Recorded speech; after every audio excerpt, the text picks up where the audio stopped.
Today, we're going to be finding out just which school Coach Earl Frozen is going to be continuing his legacy at. But first, let's quickly recap how we got here. Coach Earl Frozen, the cousin of legendary football coach Hugh Freeze, started his coaching career for the Saskatchewan Roughriders, managing to bring this great province of Saskatchewan a world title. However, after growing stagnant, Earl was let go and unfortunately between coaching jobs for quite some time. During this time, he managed to pick up some new talents as a male exotic dancer. Luckily, White decided to call Earl up and off the bench and back into coaching. After back-to-back Mountain West titles and successfully knocking off USC, Coach Frozen's number has been called yet again. This time to rebuild a legendary program from the ground up. Yellow, go for Earl. Yeah. Is that you, Jason? Yes, sir. What, is it Liberty? I figured after cousin you. Oh, it's not Liberty? Well, who is it then? You're shitting me. I will be on the next flight out of Honolulu. Jason, you beautiful bastard, you all.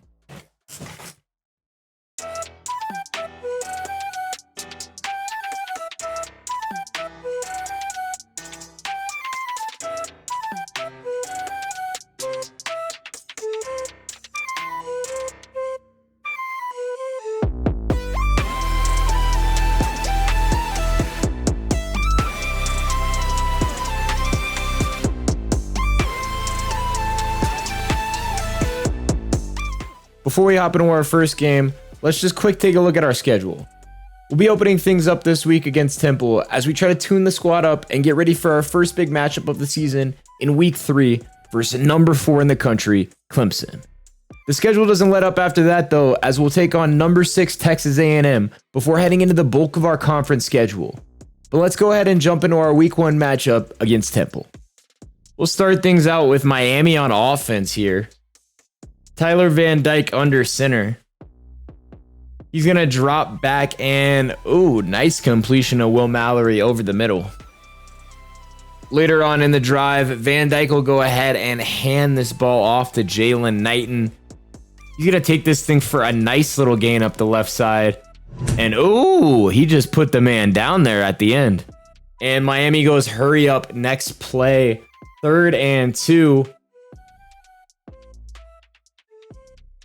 Pressure coming. Fight. Van Dyke slips it though. He's gone. He's going. Oh, but he's popped though, short of the goal line. That would go ahead and set Miami up though for a short goal line run here with Henry Parrish. Miami puts 7 on the board. First play from scrimmage here from the Owls though. And we can see DeJuan Mathis did not come to play around today, hitting a 21-yard completion to Randall Jones. Nice little post there. Later on in the drive, though, the Temple offense would stall out. 3rd and 2, and DeJuan Mathis is going to be tripped up by his own offensive lineman. Temple would be forced to punt. On first down of the new drive, Jalen Knighton's going to find some more space up the left side and pick up another big first down for Earl and company. But on the very next play, disaster would strike as Keyshawn Paul comes up with the big pick off an errant Van Dyke throw and sets Temple up with great field position. The defense for Miami would come up clutch though, as on 3rd and 3, James Williams comes up with a big tackle for loss and forces the field goal.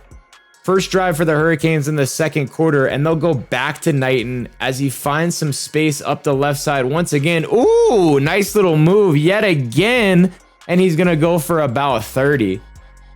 And he's not going to be done there. He'll take the toss and pick up another big Hurricane first down. Jalen Knighton had a big day. However, the Owl defense would stiffen up near the goal line and force it into a 3rd and goal. And we got a very unfortunate situation here as the refs rule this one a fumble. Not sure about that. Temple would get the ball back with a little bit over a minute. but the Miami defense was continuing to fly around and would prevent any points before the half here. This football game goes into the half 10-3.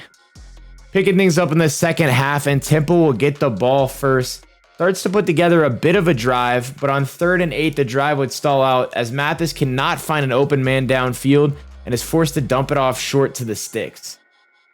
Back on offense, Jalen Knighton continues to show his ability to be a top running back in the nation as he takes it out of the Wildcat and picks up yet another first down, putting him over 100 yards rushing for the day. Like I told y'all, Jalen Knighton had a big day. However, this offense is not all Jalen, as Van Dyke is going to drop back and find Keyshawn Smith for the 51-yard touchdown connection and put the Hurricanes up 17-3.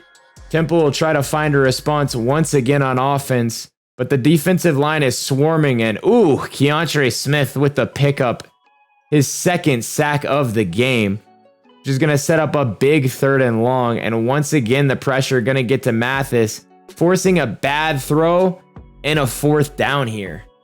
After a few more big runs from the offensive star of the game, Knighton, Miami would be set up in the red zone once again. And on 2nd and long from the Temple 16, Van Dyke would go ahead and link up with Will Mallory for the touchdown, putting the Hurricanes up comfortably 24-7. All Hurricanes in the second half here. Temple would continue to fail to convert on big 3rd downs, once again getting the ball back.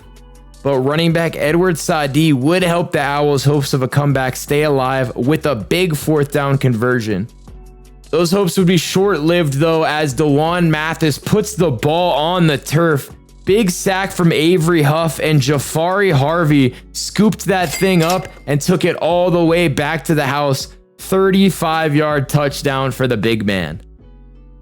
The defense was not done there though, as they went ahead and swarmed DeJuan Mathis to go ahead and get their 5th sack on the day and force the Owls into a yet another 3rd and long situation. DeJuan Mathis does find his receiver here, Randall Jones. What an incredible play. Da-na-na, da-na-na. But just as a measure of insurance here, Knighton will add one more first down run to his resume for the day, and that'll go ahead and do it, as Van Dyke will just knee this one out, and the Hurricanes find themselves at 1-0. Final score 31-3.